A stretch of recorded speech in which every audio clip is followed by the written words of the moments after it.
សម្រាប់ករណីឃាតកម្មនៅថ្ងៃនេះគឺជាករណីដែលបានកើតឡើងទៅលើគ្រួសារមួយដែលបានបាត់ខ្លួនពីផ្ទះរបស់ពួកគេមួយគ្រួសារតែម្ដងអ្នកស៊ើបអង្កេតជាច្រើនអ្នកបានមកដល់ផ្ទះនោះដើម្បីស៊ើបអង្កេតទើបបានដឹងថាគ្រួសារទាំងមូលត្រូវបានកប់នៅក្រោមស៊ីម៉ង់នៅក្នុងទីធ្លាផ្ទះដូច្នេះចង់ដឹងលម្អិតពីករណីឃាតកម្មនេះយ៉ាងណាខ្លះយើងនឹងមកស្វែងយល់ទាំងអស់គ្នាហេតុការណ៍នេះបានចាប់ផ្ដើមនៅថ្ងៃទី4ខែកក្កដាក្នុងឆ្នាំ2009ដោយក្រុមសាស្ត្រាចារ្យជាច្រើនរូបនៃនាយកដ្ឋានហិរញ្ញវត្ថុនៃសាកលវិទ្យាល័យចិនមួយកន្លែងបានជួបជុំគ្នាធ្វើការងារថែមម៉ោងដើម្បីត្រួតពិនិត្យគ្រប់គ្រងនិងតាមដានរបាយការណ៍ហិរញ្ញវត្ថុរួមទាំងការចំណាយផ្សេងៗទៀតរបស់សាលាកាលពីឆមាសមុនលោកថានឆឹងហួយមានអាយុ43ឆ្នាំដែលជាសាស្ត្រាចារ្យម្នាក់ក្នុងនាយកដ្ឋាននោះគឺជាបុគ្គលដែលគ្រប់គ្នាដឹងថានឹងត្រូវមកចូលរួមការងារនេះប៉ុន្តែផ្ទុយទៅវិញគេបែរជាមិនឃើញវត្តមានរបស់គាត់នៅកន្លែងណាសោះឃើញដូចនោះបរិមម្នាក់មាននាមត្រកូលម៉ាបានចុចទូរស័ព្ទទៅកាន់លេខដៃរបស់លោកឆឹងហួយនៅវេលាម៉ោង 11 នាទីព្រឹកប៉ុន្តែគ្មានអ្នកទទួលឡើយដោយសារតែការងារនៅចំពោះមុខមានសភាពមមាញឹកខ្លាំងទើបលោកម៉ាមិនទាន់មានពេលចាប់អារម្មណ៍ព្រួយបារម្ភឡើយម្យ៉ាងវិញទៀតគាត់បានដឹងមុនថាគ្រួសាររបស់លោកឆឹងហួយទើបតែបានយកឆ្កែអនាថាមួយក្បាលមកចិញ្ចឹមបន្ថែមប៉ុន្តែសត្វឆ្កែនោះមានការជំងឺស្បែកហើយលោកឆឹងហួយក៏មានគម្រោងថានឹងនាំវាទៅជួបគ្រូពេទ្យសត្វនៅថ្ងៃនោះដែរហេតុនេះលោកម៉ាក៏សន្មតក្នុងចិត្តថាលោកឆឹងហួយប្រហែលជាកំពុងជាប់រវល់នាំឆ្កែទៅព្យាបាលទើបមិនបានមកធ្វើការនិងមិនបានលើកទូរស័ព្ទលុះឈានចូលដល់ថ្ងៃទី5ខែកក្កដានាយកដ្ឋានហិរញ្ញវត្ថុរបស់សាកលវិទ្យាល័យបានរៀបចំកិច្ចប្រជុំការងារសំខាន់មួយទៀតប៉ុន្តែលោកឆឹងហួយនៅតែបន្តវត្តមានជាលើកទី2ដដែលលោកម៉ាបានព្យាយាមចុចទូរស័ព្ទទៅកាន់លេខដៃរបស់គាត់ម្ដងទៀតប៉ុន្តែលទ្ធផលនៅតែដូចមុនគឺគ្មានការឆ្លើយតបទាល់តែសោះអ្វីដែលជាឧបសគ្គនិងគួរឲ្យស្ដាយនោះគឺលោកម៉ាមិនបានដឹងឬចំណាំលេខទូរស័ព្ទលើតុផ្ទះរបស់គាត់ឡើយហេតុនេះគាត់ក៏មិនអាចតាក់ទងទៅសួរក្រុមគ្រួសាររបស់លោកឆឹងហួយឲ្យបានដឹងរឿងរ៉ាវច្បាស់លាស់ជាងនេះបានដែរនៅថ្ងៃទី6ខែកក្កដាវាមានរយៈពេល2ថ្ងៃហើយដែលឆឹងហួយមិនបានបង្ហាញខ្លួនមកធ្វើការហើយក៏មិនមានទំនាក់ទំនងជាមួយមិត្តរួមការងាររបស់គាត់ដែរនៅទីបំផុតមិត្តរួមការងារម្នាក់របស់គាត់បានរាយការណ៍ពីស្ថានភាពនេះទៅកាន់នាយកដ្ឋានហិរញ្ញវត្ថុរបស់សាកលវិទ្យាល័យថ្នាក់លើរបស់ឆឹងហួយស្គាល់ទូរស័ព្ទលើតុផ្ទះរបស់គាត់ដូច្នេះពួកគេបានទូរស័ព្ទទៅលេខនោះប៉ុន្តែដោយទូរស័ព្ទដៃរបស់គាត់ដែរគ្មានអ្នកណាលើកនោះទេបន្ទាប់មកពួកគេក៏បានទូរស័ព្ទទៅបណ្ណាល័យដែលភរិយារបស់គាត់មានឈ្មោះថាខាង NE អាយុ33ឆ្នាំធ្វើការយោងទៅតាមបុគ្គលិកបណ្ណាល័យនាងក៏អវត្តមានពីការងារដែរហើយមិនបានដាក់ច្បាប់ឈប់សម្រាកទេគូស្នេហ៍នេះមកពីចុងសានក្នុងខេត្តគួនតុងប្រទេសចិនដីគោហើយបានរៀបការរយៈពេល11ឆ្នាំហើយ11ឆ្នាំមុន NE បានផ្ដល់កំណើតឲ្យកូនស្រីច្បងរបស់ពួកគេមានឈ្មោះថាថានសែវវិនមានអាយុ10ឆ្នាំនិងក្រោយមកកូនស្រីពៅរបស់ពួកគេឈ្មោះថាថានសែវអ៊ីងអាយុ7ឆ្នាំស្ថានភាពរស់នៅនិងស្ថានភាពហិរញ្ញវត្ថុរបស់ពួកគេមិនសូវល្អហើយពួកគេរស់នៅក្នុងស្ថានីយកែច្នៃឡើងវិញដែលគេបោះបង់ចោលមួយនៅលើផ្លូវអ៊ូជូតែពួកគេជាមនុស្សដែលចិត្តល្អកូនៗរបស់ពួកគេក៏មានអាកប្បកិរិយាល្អឆឹងហួយតែងតែនាំកូនស្រីរបស់គាត់ទៅលេងទីក្រុងដូច្នេះមនុស្សជាច្រើនប្រហែលជាគិតថាក្រុមគ្រួសារនេះបានជ្រើសរើសទៅវិស្សមការដើម្បីចំណាយពេលជាមួយគ្នាមួយថ្ងៃបន្ទាប់ក្រុមមិត្តរួមការងាររបស់គាត់បានចំណាយពេលបន្តទូរស័ព្ទទៅកាន់លេខទាំងពីរទាំងលេខដៃនិងលេខទូរស័ព្ទផ្ទះរបស់គាត់ម្ដងហើយម្ដងទៀតដោយសង្ឃឹមថានឹងមានអ្នកលើកឆ្លើយតបជាចុងក្រោយក៏មានអ្នកចុចទទួលពិតប្រាកដមែនប៉ុន្តែជំនួសឲ្យសមាជិកគ្រួសាររបស់ឆឹងហួយនោះបែរជាមានបរិសុទ្ធចម្លែកម្នាក់ដែលមានសម្លេងដូចមនុស្សវ័យកណ្ដាលជាអ្នកឆ្លើយតបទៅវិញបរិសុទ្ធអាចកំបាំងរូបនោះបានអះអាងថាខ្លួនត្រូវជាបងប្អូនជីដូនមួយរបស់ឆឹងហួយហើយបច្ចុប្បន្នគ្រួសាររបស់ឆឹងហួយទាំងមូលបានធ្វើដំណើរទៅកំសាន្តវិស្សមការរដូវក្តៅនៅឯក្រុងតុងខ្វាន់និងនៃខេត្តខ្វាំងតុងក្នុងប្រទេសចិនដីគោកបាត់ទៅហើយគេបាននិយាយទៀតថាឆឹងហួយគឺជាអ្នកប្រកួតទូរស័ព្ទដៃផ្ទាល់ខ្លួននោះទុកឲ្យគេជននោះបានបន្ថែមថាខ្លួនមិនដឹងថាពេលណាទើបគ្រួសារនេះនឹងត្រឡប់មកហុងកុងវិញឡើយហើយបន្ទាប់ពីត្រូវមិត្តរួមការងារសួរសំណួរដេញដោលដដែលខ្លាំងពេកគេក៏បានចុចផ្ដាច់ទូរស័ព្ទរួចបិទទូរស័ព្ទដៃរបស់ឆឹងហួយចោលតែម្ដងការឆ្លើយតបមិនប្រក្រតីពីបរិសុទ្ធចម្លែកនោះមិនបានធ្វើឲ្យពួកគេធូរស្រាលចិត្តឡើយប៉ុន្តែវាបានធ្វើឲ្យក្រុមមិត្តរួមការងាររបស់ឆឹងហួយកាន់តែមានការសង្ស័យនិងព្រួយបារម្ភទ្វេដងតាមទម្លាប់ឆឹងហួយគាត់គឺជាមនុស្សដែលម៉ឺងម៉ាត់ឧស្សាហ៍ព្យាយាមនិងមានរបៀបរៀបរយខ្លាំងណាស់គាត់ដាច់ខាតមិនដែលបោះបង់ចោលការងារដោយគ្មានហេតុផលច្បាស់លាស់ឡើយ ប ប្រសិនបើគាត់មានគម្រោងនាំកូនៗទៅដើរលេងមែនគាត់ច្បាស់ជាត្រូវរៀបចំឯកសារនិងដោះស្រាយការងារជាមួយសាលារៀនរបស់ពួកគេទុកជាមុនរួចរាល់បាត់ទៅហើយម្យ៉ាងវិញទៀតគ្រួសាររបស់គាត់កំពុងតែចិញ្ចឹមនិងមើលថែឆាត់សត្វឆ្កែអនាថារហូតដល់ទៅ9ក្បាលដែលចំណុចនេះបានបង្កជាចម្ងល់ធំមួយថាបើពួកគេនាំគ្នាទៅលេងស្រុកចិនដីគោកមែនតើអ្នកណានឹងនៅរងចាំដល់ចំណីនិងមើលថែឆ្កែទាំងនោះហើយពួកគេបានលុយកាក់មកពីណាដើម្បីចំណាយលើការធ្វើដំណើរទៅទាំងតក់ក្រហល់បែបនេះប្រឡេកមកមើលប្រវត្តិរូបរបស់គ្រួសារឈឹងហួយធ្លាប់រស់នៅជុំគ្នាជាមួយពុកម្ដាយដោយពុកម្ដាយរបស់គាត់គឺជាអ្នកបើកបរនាវាហើយម្ដាយរបស់គាត់ជាកម្មការិនីធ្វើការនៅក្នុងរោងចក្រផលិតក្រដាសដែលត្រូវបានបិទរោងចក្របាត់ទៅហើយនៅពេលនោះកាលពីអតីតកាលឪពុករបស់គាត់បានបាត់ខ្លួនយ៉ាងអាថ៌កំបាំងដោយគ្មានបន្សល់ទុកនៅដែនភស្តុតាងអ្វីទាល់តែសោះរហូតមកដល់បច្ចុប្បន្នចំពោះព័ត៌មានលម្អិតស្ដីពីការបាត់ខ្លួនរបស់ពួកគាត់គឺមិនមានកំណត់ត្រាផ្លូវការឬការចុះផ្សាយព័ត៌មានណាមួយលម្អិតបន្ថែមឡើយសោកនាដកម្មនៃការបាត់ខ្លួនរបស់ស្វាមីបានធ្វើឲ្យម្ដាយរបស់ឈឹងហួយធ្លាក់ខ្លួនមានជំងឺរ៉ាំរ៉ៃរហូតត្រូវបង្ខំចិត្តបញ្ជូននាងឲ្យទៅស្នាក់នៅក្នុងមណ្ឌលថែទាំមនុស្សចាស់ហេតុនេះវាបានក្លាយជារឿងដែលមិនសមហេតុផលទាល់តែសោះដែលឈឹងហួយសុកចិត្តបោះបង់ចោលម្ដាយរបស់ខ្លួនទៅដើរលេងពីព្រោះកន្លងមកគាត់តែងតែធ្វើដំណើរទៅសួរសុខទុក្ខនិងមើលថែទាំគាត់នៅក្នុងមណ្ឌលជារៀងរាល់សប្តាហ៍មិនដែលខានដោយមើលឃើញពីភាពមិនប្រក្រតីទាំងអស់នេះក្រុមមិត្តរួមការងាររបស់គាត់ក៏បានសម្រេចចិត្តទូរស័ព្ទប្តឹងប៉ូលីសជាបន្ទាន់បន្ទាប់ពីទទួលបានបណ្ដឹងមិត្តរួមការងារម្នាក់របស់ឈឹងហួយបានស្ម័គ្រចិត្តធ្វើជាអ្នកនាំផ្លូវកម្លាំងប៉ូលីសធ្វើដំណើរទៅកាន់ផ្ទះរបស់ឈឹងហួយដែលមានទីតាំងស្ថិតនៅចំណុចស្ថានីយ៍តំបន់កែច្នៃឡើងវិញដែលគេបោះបង់ចោលនៅក្នុងភូមិ Pincher ប៉ុន្តែនៅពាក់កណ្ដាលផ្លូវស្របពេលកំពុងធ្វើដំណើរពួកគេបានក្រឡេកឃើញបុរសម្នាក់ដែលមានរូបរាងទាបលេចមុខចេញមកនៅក្បែររបងផ្ទះរបស់គ្រួសារឈឹងហួយរួចក៏ស្ទុះរត់គេងខ្លួនបាត់ស្រមោលយ៉ាងលឿននៅខណៈពេលនោះទាំងប៉ូលីសនិងមិត្តរួមការងារមិនទាន់បានចាប់អារម្មណ៍ឬគិតវែងឆ្ងាយពីរឿងនេះឡើយហើយពួកគេក៏បានបន្តដំណើរទៅមុខទៀតលុះពេលធ្វើដំណើរទៅដល់មុខទ្វាររបងផ្ទះរបស់ឈឹងហួយពួកគេបានរកឃើញថាទ្វារធំត្រូវបានគេចាក់សោជាប់ពីខាងក្រៅប៉ូលីសបានស្ទង់មើលផ្ទះនោះហើយបានសួរចម្លើយអ្នកជិតខាងស្ថានីយកែច្នៃឡើងវិញដែលគេបោះបង់ចោលនេះគ្របដណ្ដប់លើផ្ទៃដីជិត450ម៉ែត្រការ៉េផ្ទៃដីសាងសង់របស់វាមានត្រឹមតែ90ម៉ែត្រការ៉េប៉ុណ្ណោះអគារនេះក៏ខុសច្បាប់ផងដែរម្ចាស់ដើមបានសាងសង់ផ្ទះជាច្រើននៅលើគ្រឹះដោយចៃដន្យជាកន្លែងកែច្នៃសម្រាមហើយផ្ទះថ្មនៅម្ខាងទៀតត្រូវបានប្រើជាកសិដ្ឋានចិញ្ចឹមជ្រូកដោយស្ទើរតែគ្មានមនុស្សរស់នៅទីនោះដូច្នេះប៉ូលីស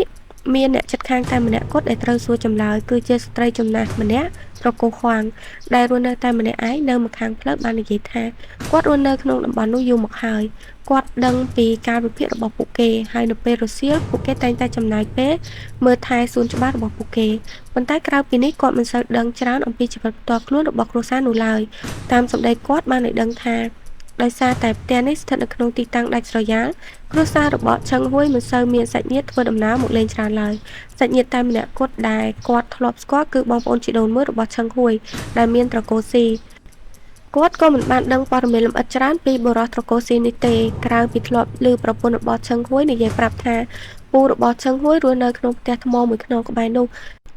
ស្របពេលជាមួយគ្នានោះដែរក្រុមមិត្តរួមការងាររបស់ឈឹងហួយបានរាយការណ៍ប្រាប់ប៉ូលីសបន្ថែម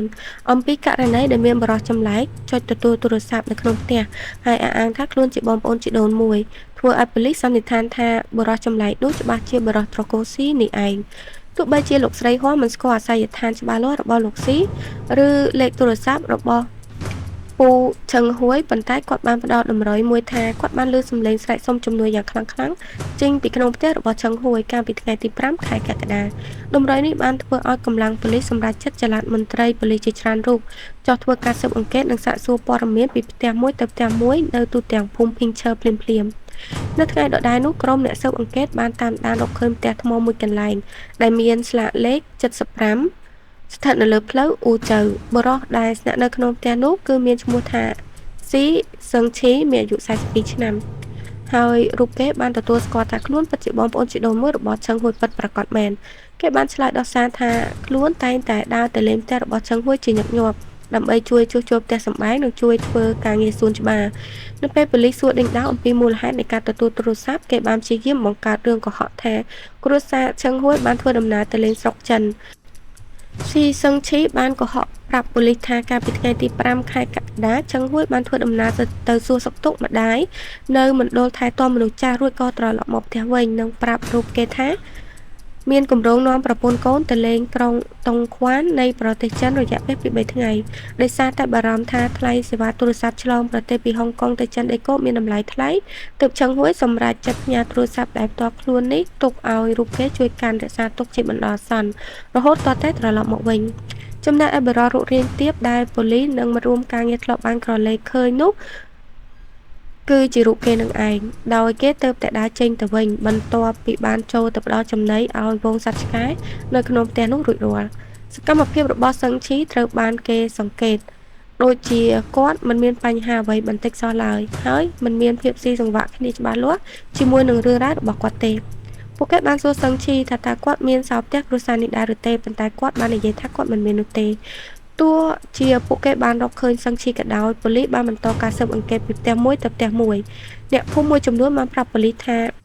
កាលពីប៉ុន្មានថ្ងៃមុនមានមនុស្សចម្លែកម្នាក់បានខ្ចីប្រាក់ពីស្ត្រីអ្នកនៅក្នុងភូមិក្រោយមកពួកគេបានឆ្លោះប្រកែកគ្នាដែលនាងបានគម្រាមកំហែងថានៅពេលដែលម្ដាយរបស់ឆឹងហួយកំពុងសម្រាប់ព្យាបាលនៅមន្ទីរពេទ្យគាត់ក៏ជំពាក់បំណុលនាងដែរហើយនាងនឹងទៅផ្ទះរបស់ពួកគេដើម្បីយកវាប្រសិនបើមនុស្សចម្លែកនេះមិនបង់ប្រាក់នោះទេប៉ុន្តែយោងទៅតាមសម្ដីអ្នកភូមិផ្សេងទៀតមនុស្សចម្លែកនោះមិនមែនជាសឹងឈីនោះទេតែនៅដំណាក់កាលនោះមានការសង្ស័យមួយចំនួនយល់ថាគ្រួសាររបស់លោកឆឹងហួយប្រហែលជារត់គេចខ្លួនដើម្បីគេចពីបំណុលហើយបានកុហកបោកប្រាស់បងប្អូនជីដូនមួយរបស់ខ្លួនតែប៉ុណ្ណោះប៉ុន្តែនៅពេលដែលកម្លាំងសមត្ថកិច្ចបានចុះទៅសាកសួរព័ត៌មានពីអ្នកភូមិជុំវិញអំពីប្រវត្តិរបស់ស៊ីសឹងឈីទើបពួកគេដឹងច្បាស់ថាជនសង្ស័យរូបនេះកំពុងតែកុហកក្រុមអ្នកភូមិបានអះអាងនិងបញ្ជាក់ដូចគ្នាថាសឹងឈីតែងតែមកកាន់ផ្ទះរបស់ឆឹងហួយជាប្រចាំដើម្បីជួយថែទាំនិងជួសជុលផ្ទះសម្បែងហើយគេតែងតែអាចចាក់សោបើករបងនិងទ្វារផ្ទះចូលទៅខាងក្នុងបានដោយខ្លួនឯងទោះបីជាពេលនោះគ្មានសមាជិកគ្រួសារណាម្នាក់នៅក្នុងផ្ទះក៏ដោយសម្រាប់ប៉ូលីសតម្រុយនេះមានន័យថាសឹងឈីពិតជាមានសោផ្ទះឬមានវិធីចូលទៅក្នុងផ្ទះនោះដោយសេរី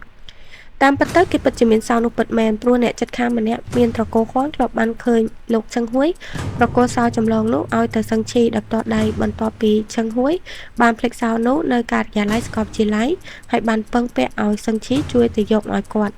ភ្លាមនោះកម្លាំងប៉ូលីសបានត្រឡប់ទៅកាន់ផ្ទះរបស់សឹងឈីវិញដើម្បីទាមទារសុំសោផ្ទះនោះប៉ុន្តែជនល្មើសរូបនេះនៅតែបន្តបដិសេធថាខ្លួនគ្មានសោចម្លងអ្វីឡើយ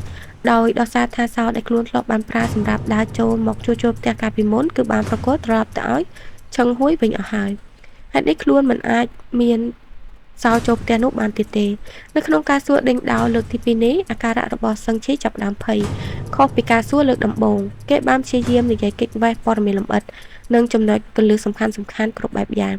ងដូច្នេះប៉ូលីសដាច់ចិត្តប្រើធរក្តៅដោយគម្រាមថានឹងនាំកម្លាំងចូលឆែកឆេរផ្ទះរបស់គេភ្លាមសង្ឈីក៏ចាប់ដើមភ័យយ៉ាងខ្លាំងរហូតដល់ថ្នាក់ស្រាប់តែនឹកឃើញភ្លាមថាខ្លួននៅសល់សោផ្ទះមួយគ្រាប់ទៀតដែលមិនទាន់បានប្រគល់ឲ្យឆឹងហួយវិញគេក៏បានដើរទៅបើកទូរួចយកសោនោះប្រគល់ឲ្យប៉ូលីសទាំងញ័រដៃទៅត្រូវទោះបីជាដឹងច្បាស់ថាអាកប្បកិរិយានិងទង្វើរបស់ជននេះមានភាពមិនប្រក្រតីនិងគួរឲ្យសង្ស័យប៉ុន្តែនៅក្នុងដៃរបស់សមត្ថកិច្ចនាពេលនេះគឺនៅមិនទាន់មានភស្តុតាងផ្ទាល់ណាមួយអាចយកមកចោទប្រកាន់ភ្ជាប់ខ្លួនសឹងឈីទៅនឹងការបាត់ខ្លួនរបស់គ្រួសារសាស្ត្រាចារ្យឆឹងហួយឡើយហេតុដូច្នេះហើយក្រុមប៉ូលីសក៏បានសម្រេចចិត្តដាក់ដំឡើងកម្លាំងសម្ងាត់ដើម្បីធ្វើការតាមដាននិងឃ្លាំមើលរាល់សកម្មភាពរបស់សឹងឈីគ្រប់ជំហានខណៈពេលដែលក្រុមអ្នកស៊ើបអង្កេតម្នាក់ទៀតបានយកសោបំរុងដែលទើបតែទទួលបាននោះធ្វើដំណើរទៅបើកទ្វារដើម្បីចូលទៅឆែកឆេរនិងស៊ើបអង្កេតផ្ទះកាត់ហែទាំងស្រុងស្ថានភាពនៅខាងក្នុងផ្ទះមានសភាពរញ៉េរញ៉ៃយ៉ាងខ្លាំងហើយវាច្បាស់ណាស់ថាវាត្រូវបានគេរុះរើកកាយក្រុមអ្នកស៊ើបអង្កេតបានរកឃើញស្នាមប្រឡាក់ឈាមថ្មីជាច្រើនកន្លែងនៅលើជញ្ជាំងផ្ទះបើផ្អែកលើទម្រង់នៃការខ្ទាតរាយប៉ាយនៃដើមឈាមទាំងនេះគេអាចសន្និដ្ឋានបានថាពិតជាមានមនុស្សរងការសម្លាប់នៅក្នុងផ្ទះនេះពិតប្រាកដមែននៅពេលប៉ូលីសដើរចូលទៅពិនិត្យក្នុងផ្ទះបាយពួកគេបានប្រទះឃើញចានកខ្វក់ជាច្រើនត្រូវបានគេទុកចោលពេញអាងលេងចានដែលចំណុចនេះកាន់តែជួយបកស្រាយនៅរឿងកុហកដែលថាពួកគេបានធ្វើដំណើរទៅលេងស្រុកចិនព្រោះគ្មាននរណាម្នាក់សុខចិត្តទុកផ្ទះសម្បែងឲ្យរញ៉េរញ៉ៃបែបនេះមុនពេលដើរចេញទៅកំសាន្តឡើយលើពីនេះនៅក្នុងទូកៅអៅនៃបន្ទប់គេងធំប៉ូលីសបានរកឃើញការអត្តសញ្ញាណប័ណ្ណនិងលិខិតឆ្លងដែនរបស់សមាជិកគ្រួសារទាំងអស់នៅរក្សាទុកទីនោះដដែលភ្លាមនោះប្រធានក្រុមស៊ើបអង្កេតបានតាក់ទងទៅកាន់ការិយាល័យអន្តរប្រវេសន៍ត្រួតពិនិត្យព្រំដែនហើយទទួលបានការបញ្ជាក់ថាគ្រួសារមួយនេះមិនដែលបានធ្វើដំណើរចាក់ចេញពីទឹកដីហុងកុងឡើយ ក្រុមប៉ូលីសបានបន្តឆែកឆេរយ៉ាងម៉ឺងម៉ាត់រហូតរកឃើញអាវប្រឡាក់ឈាមមួយលាក់ទុកនៅក្នុងបន្ទប់ចំហៀងនិងមានបំពង់ទីបជ័រប្រឡាក់ឈាមចោលនៅជ្រុងផ្ទះមួយជាន់ទៀតបន្ទាប់មកសមត្ថកិច្ចបានសម្រេចចិត្តប្រើប្រាស់ឆ្កែហិតក្លិន K9 ដើម្បីជួយស្វែងរកភស្តុតាងបន្ថែមឬតាមរកខ្លួនសមាជិកគ្រួសារដែលបានបាត់ខ្លួនវងឆ្កែឆ្លាតវៃទាំងនេះបានហិតដីដឹងក្លិនរួចក៏បាននាំប៉ូលីសដើរចេញទៅខាងក្រៅផ្ទះក្នុងចម្ងាយប្រហែល9ម៉ែត្រហើយបានព្រុសចង្អុលបង្ហាញចំចំណុចដីមួយកន្លែងដែលមានស្នាមប្រឡាក់ឈាមលេចចេញមកពីក្រោមដីនិងមានជះក្លិនស្អុយរលួយថ្មីអ្វីដែលជាភស្តុតាងរឹងមាំចុងក្រោយគឺទោះបីជាស្ថិតនៅក្នុងអំឡុងពេលវិស្សមការរដូវក្តៅក៏កូនស្រីតូចៗទាំងពីរនាក់របស់ប្តីប្រពន្ធនេះគឺសៀវវិននិងសៀវអ៊ីងសុទ្ធតែមានឈ្មោះចូលរៀននៅក្នុងវគ្គសិក្សារដូវក្តៅជារៀងរាល់ថ្ងៃដែលនេះមានន័យថាពួកគេដាច់ខាតមិនអាចបោះបង់ចោលការសិក្សារួចនាំគ្នាទៅដើរលេងស្រុកចិនទាំងតក់ក្រហល់ដោយសម្ដីរបស់ជនសង្ស័យឡើយវាបានបង្ហាញភស្តុតាងយ៉ាងច្បាស់ក្រឡែតថាគ្រួសារសាស្ត្រាចារ្យឆឹងហួយទាំងមូលបានធ្លាក់ខ្លួនទៅជាជនរងគ្រោះនៃអំពើឃាតកម្មដ៏ឃោរឃៅបាត់ទៅហើយភ្លាមនោះប៉ូលីសបានបង្កើតក្រុមការងារពិសេសមួយជាបន្ទាន់ដើម្បីដឹកនាំការស៊ើបអង្កេតតែដោយសារតែពេលវេលាឈានចូលដល់ពេលយប់ជ្រៅទៅហើយក្រុមប៉ូលីសមិនទាន់បើកយុទ្ធនាការចេញកកាយដីភ្លាមនោះទេគឺពួកគេគ្រាន់តែដំឡើងកម្លាំងឡោមព័ទ្ធការពារកន្លែងកើតហេតុយ៉ាងតឹងរ៉ឹងព្រមទាំងបានបិទបញ្ជាច្រកចេញចូលទាំងស្រុងនៃភូមិ Pingcher មិនឲ្យមនុស្សខាងក្រៅដើរឆ្លងកាត់ឡើយស្របពេលជាមួយគ្នានោះក្រុមកម្លាំងសមត្ថកិច្ចបានចោះទៅឃាត់ខ្លួននិងឃុំឃាំងស៊ីសឹងឈីនៅក្នុងផ្ទះភ្លាមក្នុងនាមជាជនសង្ស័យលំដាប់ទី1ក្រោមសម្ពាធភស្តុតាងនិងការឡោមព័ទ្ធរបស់ប៉ូលីសជនល្មើសស៊ីសឹងឈីក៏បានហាមាត់សារភាពកំហុសគ្រប់យ៉ាងយោងតាមសម្ដីរបស់សឹងឈីគាត់មកពីហួងពូក្នុងខេត្តខ្វាងតុងហើយជាធម្មតារស់នៅជាមួយប្អូនស្រីប្រពន្ធនិងកូនប្រុសអាយុ15ឆ្នាំនិង16ឆ្នាំដែលមានបញ្ហាការចងចាំគាត់ធ្លាប់រកប្រាក់ចិញ្ចឹមជីវិតដោយម៉ូតូនៅក្នុងទីក្រុងចុងសានប៉ុន្តែនៅឆ្នាំ2006មានការហាមឃាត់ម៉ូតូរបស់ខេត្តខ្វាងតុងនាំឲ្យមានការធ្លាក់ចុះប្រាក់ចំណូលដោយសារតែបញ្ហាហិរញ្ញវត្ថុរបស់គាត់បានតាក់ទងបងប្អូនជីដូនមួយរបស់គាត់គឺឋានឈឹងហួយនៅក្នុងទីក្រុងហុងកុងហើយបានសួរថាតើគាត់អាចជួយរកការងារឲ្យគាត់នៅក្នុងទីក្រុងបានដែរឬទេ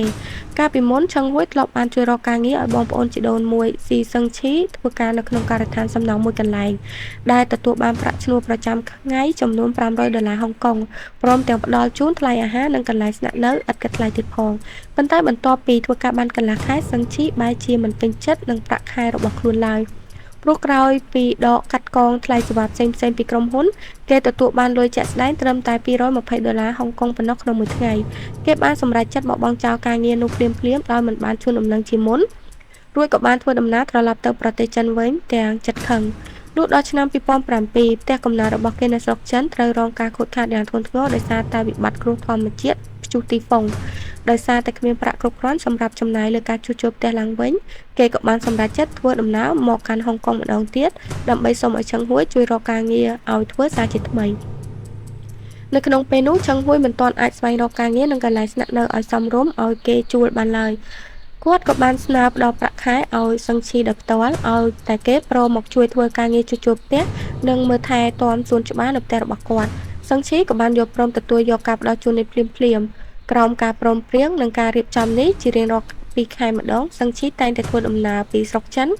មកកាន់ហុងកុងដើម្បីមកធ្វើការងារបន្តិចបន្តួចនិងការងារផ្សេងៗសម្រាប់គ្រួសារលោកឈឹងហួយដូចជាការកាត់តម្រឹមសួនច្បារនិងការជួសជុលសម្ភារៈផ្ទះសម្បែងជាដើមប៉ុន្តែយោងតាមចម្លើយសារភាពរបស់សឹងឈីនៅក្នុងអំឡុងពេលមកស្នាក់នៅធ្វើការនោះរូបគេនិងអ៊ីនអ៊ីដែលត្រូវជាប្រពន្ធរបស់ឈឹងហួយបានលួចមានទំនាក់ទំនងស្នេហាលួចលាក់នៅពីក្រោយខ្នងលោកឈឹងហួយរហូតដល់ថ្នាក់ត្រូវបានលោកឈឹងហួយតាមទាន់ដោយសារតែនៅថ្ងៃទី3ខែកក្កដាឆ្នាំ2009សឹងឈីបានធ្វើដំណើរមកដល់ហុងកុងម្ដងទៀតហើយនៅថ្ងៃទី5ខែកក្កដាគេបានជូនលោកឈឹងហួយធ្វើដំណើរទៅសួរសុខទុក្ខម្ដាយនៅមណ្ឌលថែទាំមនុស្សចាស់ឆ្លៀតឱកាសដែលឈឹងហួយកំពុងតែជាប់រវល់សួរសុខទុក្ខម្ដាយនោះសឹងឈីបានលួចគេចខ្លួនដើរចេញពីមណ្ឌលថែទាំមនុស្សចាស់ដើម្បីប្រញាប់ត្រឡប់មកផ្ទះវិញក្នុងគោលបំណងបន្តសកម្មភាពស្នេហាលួចលាក់ជាមួយ NE ប៉ុន្តែអ្វីៗត្រូវបានបែកធ្លាយព្រោះលោកឈឹងហួយបានធ្វើដំណើរត្រឡប់មកផ្ទះវិញមុនម៉ោងកំណត់ដោយគ្មាននរណាម្នាក់នឹកស្មានដល់ឡើយឈឹងហួយខឹងយ៉ាងខ្លាំងក៏បានស្ទុះវាយដំទៅលើស៊ីសឹងឈីភ្លាមសឹងឈីបានរៀបរាប់ថានៅខណៈនោះគាត់ ក្រឡេកឃើញខ្សែភ្នែករបស់ឈឹងហួយពោពេញទៅដោយគំនិតចង់សម្លាប់គាត់ដោយភ័យនិងចង់ការពារខ្លួនគេក៏បានស្ទុះទៅចាប់យកកាំបិតចិត្តផ្លែឈើប្រវែង25 សង់ទីម៉ែត្ររួចចាក់ទៅលើឈឹងហួយរហូតបណ្ដាលឲ្យគាត់ដួលស្លាប់នៅក្នុងថ្លុកឈាមភ្លាមឃើញទស្សនភាពដ៏រន្ធត់បែបនេះអ៊ិនអ៊ីភ័យខ្លាចជាខ្លាំងហើយបានព្យាយាមរត់ទៅប្តឹងប៉ូលីសសឹងឈីដឹងច្បាស់ថាដាច់ខាតមិនអាចបណ្ដាលរឿងនេះបែកការបានទេហើយបន្ទាប់ពីព្យាយាមនិយាយបញ្ចុះបញ្ចូលនាមមិនបានសម្រេចដូច្នេះសឹងឈីក៏បានសម្រេចចិត្តសម្រាប់នាងមកបិទមាត់តែម្ដងទៅគេក៏បានស្ទុះទៅយកខ្សែភ្លើងនៅជ្រុងបន្ទប់រួចមកផ្ដួលនាងទៅលើដីនិងចាប់ចងរឹតដៃទាំងពីររបស់នាងទៅក្រោយខ្នងបន្ទាប់មកបានយកស្កុតបិទមាត់និងច្រមុះរបស់នាងរួចយកថង់ប្លាស្ទិកមកគ្របពីលើក្បាលរបស់នាងបន្ថែមទៀតនៅក្នុងកំឡុងពេលដែលសោកនាដកម្មនេះកំពុងតែកាត់ឡើងកូនស្រីតូចៗទាំងពីរអ្នករបស់ពួកគេគឺស្រាវិននិងស្រាអ៊ីងកំពុងអង្គុយមើលតុក្កតានៅក្នុងបន្ទប់គេនៅឡើយមុនពេលត្រូវសឹងឈីបិទមាត់អ៊ិនអ៊ីបានខំប្រឹងស្រែកខ្លាំងៗប្រាប់ឲ្យកូនរត់គេចខ្លួនទៅខាងក្រៅប៉ុន្តែក្មេងស្រីទាំងពីរនាក់បែរជារត់ស្លន់មករកក្បែរម្ដាយទៅវិញទើបធ្វើឲ្យពួកគេត្រូវឃើញទស្សនភាពឪពុកបង្កើតដេកស្លាប់ក្នុងថ្លុកឈាមនិងឃើញសកម្មភាពសឹងឈីកំពុងតែធ្វើបាបម្ដាយរបស់ខ្លួនក្មេងស្រីទាំងពីរនាក់បាននាំគ្នារត់ស្រែកយំចូលទៅក្នុងបន្ទប់រួចចាក់សោទ្វារជាប់ពីខាងក្នុងដោយសារតែឃើញអ៊ិនអ៊ីត្រូវបានចងជាប់រឹងដៃរឹងជើងទៅហើយសឹងឈីក៏បានដើរចេញពីនាងរួចដើរទៅតាមសម្រាប់កុមារីទាំងពីរនាក់នោះវិញគេបានយកដង្កាប់មួយមកធ្វើការរុះរើនិងកំទេចក៏លើទ្វារបន្ទប់រួចដើរចូលទៅធ្វើសកម្មភាពប្រេស័យលើកុមារទាំងពីរដោយអ្វីដែលគេបានធ្វើទៅលើអ៊ិនអ៊ីអញ្ចឹងគេបានចាប់ចងជាស្លាបសេកដៃទាំងពីររបស់ពួកគេទៅខាងក្រោយបិទផ្ចិតមាត់និងច្រមុះរួចយកថង់ប្លាស្ទិកមកសកគ្របពីលើក្បាលបន្ទាប់មកសឹងឈីបានដើរចេញពីបន្ទប់ក្មេងៗរួចត្រឡប់មកពិនិត្យមើលអ៊ិនអ៊ីវិញទើបដឹងថានាងបានដាច់ខ្យល់ស្លាប់បាត់ទៅហើយចំណែកឯស្រាវិននិងស្រាអ៊ីងក៏ត្រូវរងការថប់ដង្ហើមរហូតដល់បាត់បង់ជីវិតបន្ទាប់ពីបានសម្លាប់សមាជិកគ្រួសារទាំងមូលរួចមកឃាតករស៊ីសឹងឈីមានសភាពស្លន់ស្លោនិងមិនដឹងថាត្រូវចាត់ការយ៉ាងណាឡើយទើបគេសម្រេចចិត្តដើរត្រឡប់ទៅផ្ទះថ្មរបស់ខ្លួនវិញដើម្បីអង្គុយគិតរកល្បិចលាក់កំបាំងភស្តុតាងគេបានគិតពិចារណាថាប្រសិនបើយកសាកសពទាំងនោះទៅបោះចោលក្នុងប្រឡាយទឹកឬទម្លាក់ចូលទៅក្នុងទឹកគឺវាងាយស្រួលនិងត្រូវគេរកឃើញណាស់ចំណែកឯការកាត់សាកសពជាកង់វិញគឺត្រូវចំណាយកម្លាំងហត់នឿយច្រើននិងស៊ីពេលវេលាយូរហើយដូច្នេះហើយគេក៏បានសម្រេចចិត្តកប់សាកសពទាំងនោះនៅក្នុងដីនៅក្នុងផ្ទះកាត់ហេតុនោះតែម្ដងលុះដល់ថ្ងៃទី6 ខែកក្កដាឆ្នាំ2009គេបានត្រឡប់មកផ្ទះកាត់ហេតុវិញដើម្បីធ្វើការដុសខាត់និងជូតសម្អាតរាល់ស្នាមប្រឡាក់ឈាមទាំងឡាយណាដែលគេអាចមើលឃើញបន្ទាប់មកគេបានចាប់ដើមជីករណ្ដៅដីដ៏ធំនិងជ្រៅមួយដែលមានទំហំល្មមអាចញាត់សាកសពសមាជិកគ្រួសារទាំង4នាក់ចូលទៅជុំគ្នាបានរួចក៏ប្រញាប់ប្រមូលសាកសពទាំងអស់បោះទម្លាក់ចូលទៅក្នុងរណ្ដៅនោះភ្លាមរួចលុបរណ្ដៅដីនោះឡើងវិញគេក៏បានបោះចោលអាវុធនិងឧបករណ៍ប្រើប្រាស់ក្នុងសកម្មភាពឃាតកម្មទាំងអស់ចូលទៅក្នុងនោះដូចគ្នាដែរនៅពេលដែលប៉ូលីសបានលើចម្លើយសារភាពនិងដឹកនាំខ្លួនសឹងឈីទៅកាន់ផ្ទះកាត់ហេតុឃាតកររូបនេះបានចង្អុលបង្ហាញចំទីតាំងពិតប្រាកដដែលគេបានលាក់ទុកនៅកាំបិតចិត្តផ្លែឈើបំពង់ទីទឹកនិងកាប់ដែកមួយគូនិងឧបករណ៍ដទៃទៀតដែលបានប្រើប្រាស់នៅក្នុងការប្រព្រឹត្តបទឧក្រិដ្ឋលុះដល់ថ្ងៃទី7 ខែកក្កដាកំពើប៉ូលីសបានតាក់ទងស្នើសុំអន្តរាគមន៍ពីនាយកដ្ឋានពន្លត់អគ្គិភ័យដើម្បីឲ្យមកជួយសហការជីកកកាយយកសាកសពជនរងគ្រោះឡើងវិញក្រុមអ្នកពន្លត់អគ្គិភ័យបានធ្វើដំណើរមកដល់ព្រមទាំងបាននាំយកឧបករណ៍ជីកកកាយធុនធ្ងន់មកជាមួយនិងត្រូវបង្ខំចិត្តពាក់ម៉ាស់ការពារឧស្ម័នពុលគ្រប់គ្នាពីព្រោះទីតាំងរណ្ដៅដីនោះគឺត្រូវបានគេជីកកប់នៅជិតនឹងធុងចម្រោះកាកសំណល់ស្អុយនៅផ្ទះពួកគេបានចាប់ផ្ដើមដំណើរការជីកដីជម្រៅបានបន្តិចប៉ុន្តែស្រាប់តែជួបឧបសគ្គធំមួយភ្លាមដោយសារតែត្រាក់ទ័រជីកទៅមុខចំនឹងផ្ទាំងស៊ីម៉ង់ដ៏រឹងមាំមួយជាន់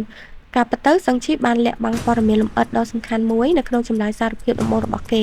គឺបន្ទាប់ពីបោះចោលសាកសពចូលទៅក្នុងរណ្ដៅរួចគេបានលួចចាក់ស៊ីម៉ង់គ្របពីលើសាកសពទាំងនោះយ៉ាងក្រាស់មុននឹងយកដីមកលុបពីលើដើម្បីបំភាន់ភ្នែកសមត្ថកិច្ច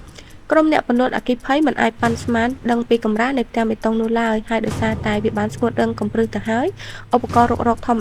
តាដែលពួកគេយកមកតាមខ្លួនគឺមិនអាចមានសមត្ថភាពវាយទម្លុះផ្ទាំងស៊ីម៉ង់នោះបានឡើយប៉ូលីសត្រូវទៅក្រុមហ៊ុនវិស្វកម្មឯកជនមួយដែលបានមកដល់ជាមួយនឹងឧបករណ៍លំដាប់ខ្ពស់របស់ពួកគេហើយបានចាប់ផ្ដើមខួងតាមបន្ទះបេតុងក្រុមវិស្វករមានចិត្តទន់ខ្សោយព្រោះនៅពេលដែលពួកគេខួងហើយឃើញសក់មនុស្សពួកគេស្រាប់តែបាត់បង់ភាពក្លាហានហើយបដិសេធមិនបន្តខួងព្រោះពួកគេមិនចង់ឃើញសាកសពប៉ូលីសបានចំណាយពេលសរុប13ម៉ោងដើម្បីបញ្ចុះបញ្ចូលឲ្យពួកគេបន្តជីកបន្ទាប់ពីជីកតាមរំដៅរួច ពួកគេបានរកឃើញថារណ្ដៅមានទទឹង 2.4 ម៉ែត្រនិងជម្រៅ 6 ហ្វីតសាកសពទាំង4របស់ក្រុមគ្រួសារត្រូវបានរកឃើញនៅខាងក្រោមដោយជើងទទេហើយស្លៀកតែអាវយឺតនិងខោខ្លីប៉ុណ្ណោះនៅផ្នែកខាងក្រោមបំផុតនៃរណ្ដៅគឺជាសាកសពរបស់លោកឆឹងហួយដែលនឹងជើងទាំងពីររបស់គាត់ត្រូវបានគេចងរឹតដោយខ្សែភ្លើងយ៉ាងណែនព្រមទាំងមានស្នាមរបួសចាក់ជាច្រើនត្រង់កន្លែងពោះខ្នងនិងកឯសម្លៀកបំពាក់របស់គាត់វិញគឺជោគជាំទៅដោយឈាមចំណែកឯសាកសពរបស់ NE វិញទាំងដៃនិងជើងក៏ត្រូវបានចងដោយខ្សែភ្លើងដូចគ្នាថែមទាំងមានខ្សែរឹតជុំវិញករបស់នាងទៀតផងមាត់និងច្រមុះរបស់នាងត្រូវបានគេយកស្កុតបិទយ៉ាងជិតចំពោះសាកសពកូនស្រីច្បងសែវិនមាត់និងច្រមុះក៏ត្រូវបានបិទដោយស្កុតដៃជើងក៏ត្រូវបានចងនិងមានសភាពផ្ទៃមុខខូចទ្រង់ទ្រាយសាកសពកូនស្រីពៅសែវអ៊ីងក៏មានទម្រង់មុខមាត់ខូចទ្រង់ទ្រាយដៃជើងត្រូវគេចងមាត់និងច្រមុះត្រូវបិទហើយផ្នែកទាំងពីររបស់នាងក៏ត្រូវបានគេយកស្កុតខ្លាមកបិទរួមចិត្តដែរ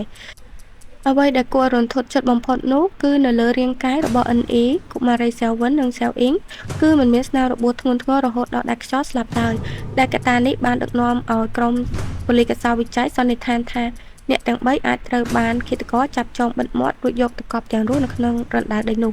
បន្ទាប់ពីត្រូវបានចាប់ខ្លួនជាផ្លូវការស៊ីសឹងឈីបានផ្លាស់ប្ដូរចម្លើយសារភាពរបស់ខ្លួននៅក្នុងបន្ទប់សួរចម្លើយសារជាថ្មីដោយគេបានសារភាពថារឿងរ៉ាវលួចមានទំនាក់ទំនងស្នេហាជាមួយ NE កាលពីមុននោះគឺជារឿងរ៉ាវកុហកប៉ុន្តែការពិតគឺរូបគេផ្ទាល់មានចិត្តចង់ដេកជាមួយនាងហើយបានព្យាយាមដើរចូលមកសុំនាងដោយផ្ទាល់ហើយ NE មានអារម្មណ៍ថាមិនសុវត្ថិភាពនិងធុញទ្រាន់យ៉ាងខ្លាំងទើបយករឿងនេះទៅប្រាប់ប្តីដឹងបែបនេះឆឹងហួយខឹងជាខ្លាំងរួចក៏បានដេញសឹងឈីចេញពីផ្ទះនិងដាច់ខាតហាមឃាត់មិនឲ្យគេចូលមកជន់ដីផ្ទះរបស់គាត់ម្ដងទៀតឡើយក្រោយមកសឹងឈីបានលួចត្រឡប់មកផ្ទះកាត់ហេតុវិញដើម្បីលួចជង្គង់សុំទោសហើយគួរញាប់អើលោកឆឹងហួយជាមនុស្សចិត្តទូលាយក៏បានយល់ព្រមអត់ទោសឲ្យបងប្អូនជីដូនមួយរូបនេះលុះដល់ថ្ងៃទី3ខែកក្កដាឆ្នាំ2009គេបានត្រឡប់មកផ្ទះវិញដើម្បីចាប់ផ្ដើមធ្វើការងារសួនច្បារជាធម្មតាហើយទំនាក់ទំនងរវាងបងប្អូនជីដូនមួយទាំងពីរក៏ត្រូវបានផ្សះផ្សាឡើងវិញរហូតដល់ថ្ងៃទី5ខែកក្កដាឆ្លៀតឱកាសពេលដែលលោកឆឹងហួយមិននៅក្នុងផ្ទះសឹងឈីបានសម្រេចចិត្តស្ទុះទៅធ្វើសកម្មភាពប៉ុនប៉ងចាប់រំលោភនិងបៀតបៀនគេខ្មាស់ទៅលើ NE ទាំងកំហឹងសំណាងល្អ NE បានរើបំរាស់រត់គេចខ្លួនរួចស្រែកហៅឲ្យអ្នកជិតខាងជួយព្រមទាំងបានរត់ចូលទៅចាក់សោសង្ងំខ្លួននៅក្នុងបន្ទប់គេងជាប់ដោយសារតែខ្លាចថាសំឡេងស្រែករបស់នាងនឹងធ្វើឲ្យផ្អាកដល់អ្នកជិតខាងរាយការណ៍ប្តឹងប៉ូលីសគិតកោសឹងឈីក៏បានប្រញាប់រត់គេចខ្លួនចេញពីផ្ទះទាំងចិត្តខឹងខ្លាំងលុះដល់ថ្ងៃទី5ខែកក្កដាឆ្នាំ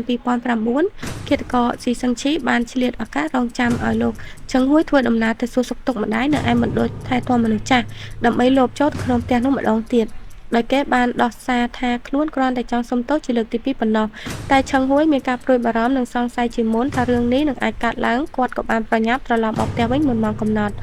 ពេលមកដល់គាត់បានប្រទះឃើញសឹងឈីកំពុងតែស្ថិតនៅមុខផ្ទះហើយព្យាយាមដើរចូលទៅខាងក្នុងដើម្បីទៅរកនិងនិយាយជាមួយនឹង NE ម្ដងទៀតភ្លាមនោះបរិសុទ្ធទាំងពីរនាក់បានផ្ទុះការឆ្លោះប្រកែកគ្នាយ៉ាងខ្លាំងដែលនៅខណៈពេលនោះសឹងឈីបានដកកាំបិតចាក់សម្លាប់ឆឹងហួយចំតែម្ដងដោយមានចេតនាឃាតកម្មមិនមែនជាការការពារខ្លួនដោយអ្វីដែលគាត់ធ្លាប់ដោះសារនោះឡើយចំពោះចម្លើយសារភាពដែលនៅសេសសល់ផ្សេងទៀតគឺមានខ្លឹមសារស៊ីសង្វាក់ទៅនឹងព័ត៌មានលម្អិតនៃចម្លើយដំបូងរបស់គេដែរប៉ុន្តែលើកនេះគេបានបន្ថែមព័ត៌មានលម្អិតសំខាន់មួយទៀតគឺការលួចចាក់ស៊ីម៉ងបេតុងដើម្បីបំពេញបិទផ្ចិតរណ្ដៅដីកប់សាកសពបណ្ដោះអាសន្ននោះតែបន្ទាប់ពីសមត្ថកិច្ចបានស្រង់សាកសពជនរងគ្រោះទាំងអស់យកទៅធ្វើកសោវិច័យវិទ្យាសាស្ត្ររួចរាល់ក្រុមគ្រូពេទ្យបានរកឃើញភស្តុតាងជាក់ស្ដែងដែលបញ្ជាក់ថាឃាតករសឹងឈីនៅតែកុហកនិងលាក់បាំងការពិតមួយចំនួននៅក្នុងតុលាការដដែលជាពិសេសគឺរឿងរ៉ាវដែលគេបានចាប់ចងបិទមាត់រួចកប់ស្ត្រីរងគ្រោះនិងកុមារីតូចៗទាំងអស់នៅក្នុងរណ្ដៅដីស៊ីម៉ងនោះតាមពិតទៅសកម្មភាពឃាតកម្មទៅលើឆឹងហួយគឺមានភាពសាហាវឃោរឃៅខ្លាំងជាអ្វីដែលឃាតករសឹងឈីបានរៀបរាប់ឆ្ងាយណាស់លទ្ធផលកសោវិច័យសាកសពបានបង្ហាញថាឆឹងហួយត្រូវបានគេចាក់ចំនួន9កំបិតត្រង់ក្បាលនិងកជិត80កំបិតនៅលើដងខ្លួននិងមានស្នាមចាក់ចំនួន10កន្លែងទៀតនៅលើដៃនិងជើងរបស់គាត់ឯ NE មិនមែនស្លាប់ដោយសារតែការថប់ដង្ហើមក្នុងថង់ប្លាស្ទិកនោះទេគឺនាងត្រូវបានឃាតកររឹតកសម្លាប់ដោយផ្ទាល់ដៃហើយកូនស្រីពៅសែវអ៊ីងក៏ត្រូវបានស្លាប់ដោយសារតែការរឹតកដោយម្ដាយរបស់នាងដែរមានតែសាកសពកូនស្រីច្បងសែវវិនម្នាក់គត់ដែលមូលហេតុនៃការស្លាប់ថប់ដង្ហើមដោយអ្វីដែលសឹងឈីបានសារភាពការពិនិត្យកសោវិច័យយ៉ាងលម្អិតនៅក្នុងផ្ទះបានលាតត្រដាងទៀតថាសម្ភារៈប្រើប្រាស់និងចានឆ្នាំងដែលនៅសេសសល់គឺមិនមានជាប់សំណាក់ DNA របស់សមាជិកគ្រួសារជនរងគ្រោះឡើយប៉ុន្តែបែរជាមានជាប់ DNA របស់ឃាតករសឹងឈីទៅវិញ លើសពីនេះលោកសឹងឈឹងហួយមិនមែនត្រូវគេសម្លាប់នៅក្នុងផ្ទះបាយនោះទេគាត់ទំនងជាត្រូវបានសម្លាប់នៅទីតាំងផ្សេងដាច់ដោយឡែកពីផ្ទះហើយ NE ក៏មិនបានដឹងរឿងរ៉ាវមរណភាពរបស់ស្វាមីឡើយរហូតទាល់តែសឹងឈីដើរចូលមកធ្វើសកម្មភាពវាយប្រហារលើរូបនាងជាជនរងគ្រោះបន្ទាប់វត្ថុតាំងដែលសឹងឈីប្រើប្រាស់ក៏មិនមែនជាកាំបិតចិត្តផ្លែឈើនៅក្នុងផ្ទះរបស់ជនរងគ្រោះដែរផ្ទុយទៅវិញវាជាកាំបិតផ្ទាល់ខ្លួនរបស់គាត់ថែមទាំងដែកគោលនិងម្សៅស៊ីម៉ង់ដែលគេយកមកចាក់លុបសាកសពនោះក៏ជាសម្ភារៈដែលគេបានទិញត្រៀមទុកជាមុនតាំងពីមុនពេលកើតហេតុឃាតកម្មម្លេះដែលនេះជាភស្តុតាងច្បាស់ក្រឡែតថាវាជាអំពើឃាតកម្មទឹកទុកជាមុន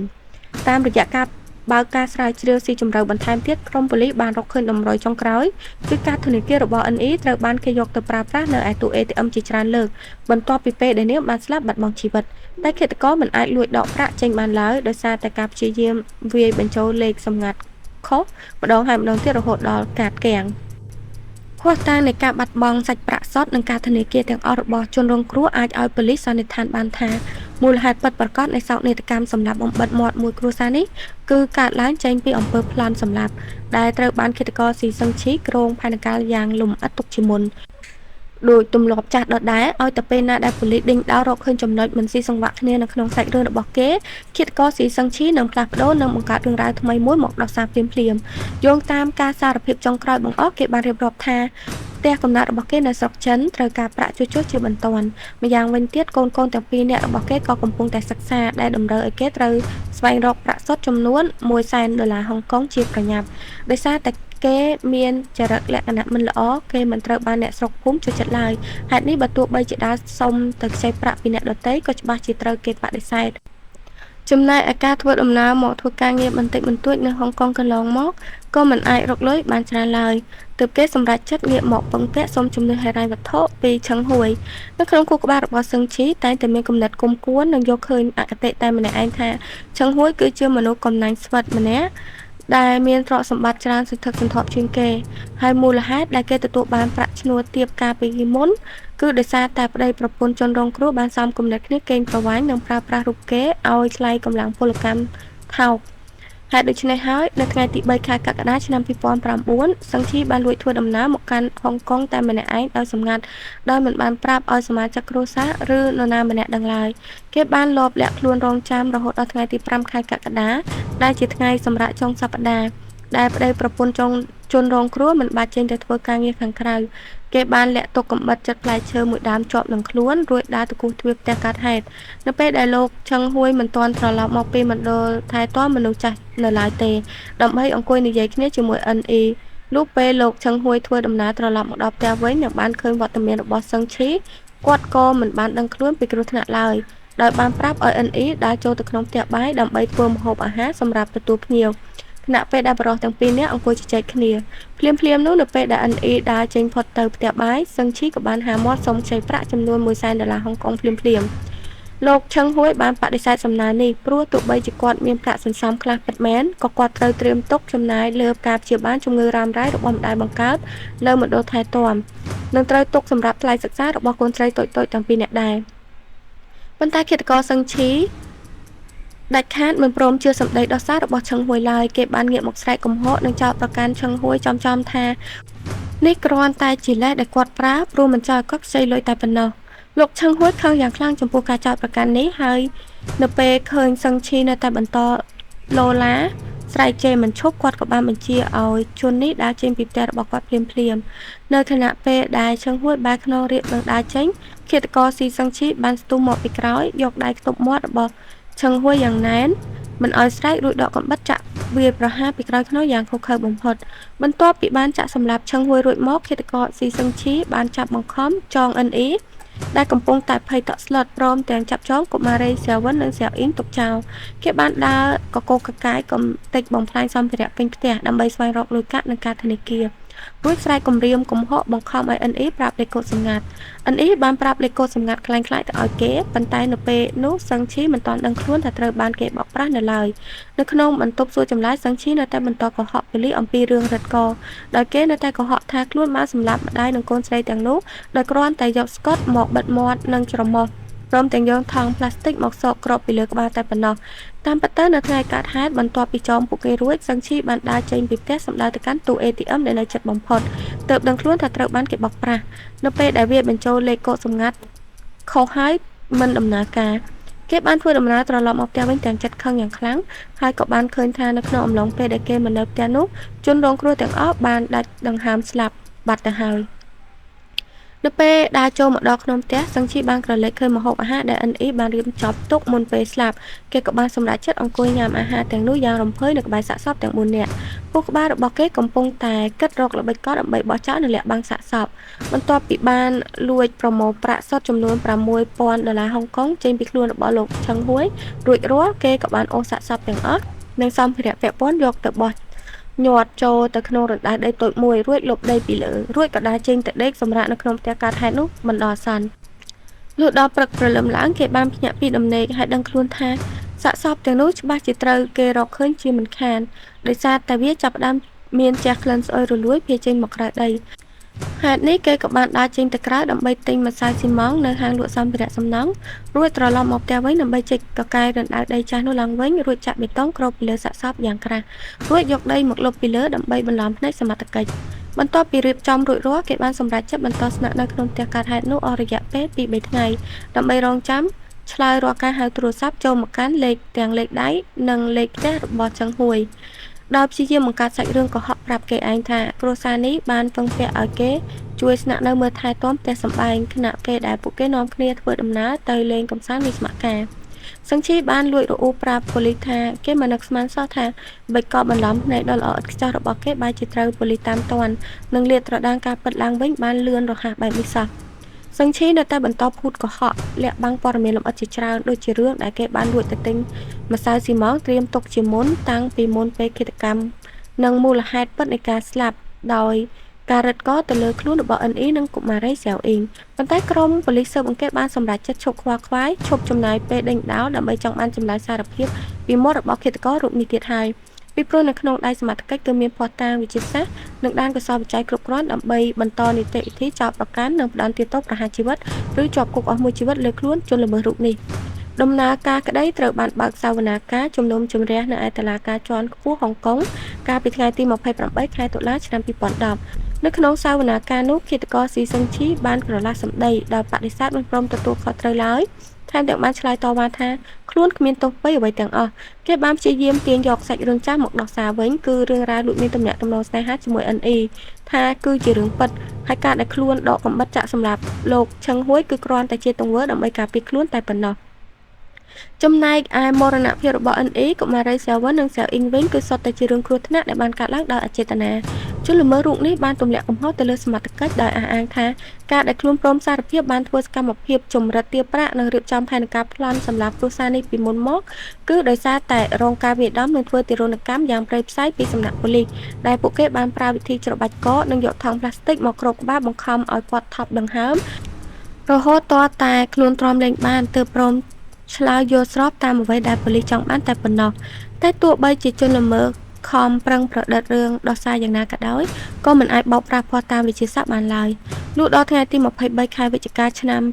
2010ក្រុមគណៈវិនិច្ឆ័យបានរួមគ្នាប្រកាសសារក្រមជាផ្លូវការដោយបានសម្រេចជាឯកច្ឆន្ទថាស៊ីសឹងឈីពិតជាមានទោសច្បាស់លាស់ពីបទឃាតកម្មកិត្តទុកជាមុនទៅលើឆឹងហួយNEនិងកុមារីសាវអ៊ីងតែចំពោះបទចោទប្រកាន់ជំវិញមរណភាពរបស់កុមារីច្បងសាវិនតុលាការបានទម្លាក់ចោលបទចោទប្រកាន់ពីបទឃាតកម្មរួចកែប្រែមកជាផ្ដន្ទាទោសពីបទមនុស្សឃាតដោយអចេតនាវិញយោងតាមលទ្ធផលសម្លេងបែងចែករបស់ក្រុមគណៈវិនិច្ឆ័យ5-2សម្លេងផ្អែកលើទំហំនៃបទល្មើសដ៏ឃោរឃៅក្នុងការប្រព្រឹត្តឃាតកម្មសម្រាប់មនុស្សចំនួន3ករណីផ្សារភ្ជាប់នឹងមនុស្សឃាតដោយអចេតនាចំនួន1ករណីតុលាការជាន់ខ្ពស់ហុងកុងបានសម្រេចផ្តន្ទាទោសកម្រិតអតិបរមាទៅលើខ្លួនជនល្មើសស៊ីសឹងឈីឲ្យជាប់ពន្ធនាគារអស់មួយជីវិតដោយគ្មានសិទ្ធិស្នើសុំការបន្ធូរបន្ថយទោសឡើយអ្វីដែលគួរឲ្យហួសចិត្តនោះគឺក្រុមគ្រួសារបង្កើតរបស់សឹងឈីដែលកំពុងរស់នៅក្នុងទីក្រុងហុងកុងបែរជាបានចេញមុខមកតវ៉ាការពារឃាតកររូបនេះទៅវិញពួកគេបានចោទប្រកាន់លោកឆឹងហួយទាំងបំពេញថាជាមនុស្សលាក់ពុតដោយសារតែពួកគេយល់ថាឆឹងហួយតែងតែលួចកាត់កងប្រាក់ខែនិងកេងប្រវ័ញ្ចកម្លាំងពលកម្មរបស់សឹងឈីធ្វើជាកម្មករឲ្យតម្លៃថោកការអះអាងដោះសារទាំងបំពេញនិងគ្មានការពិត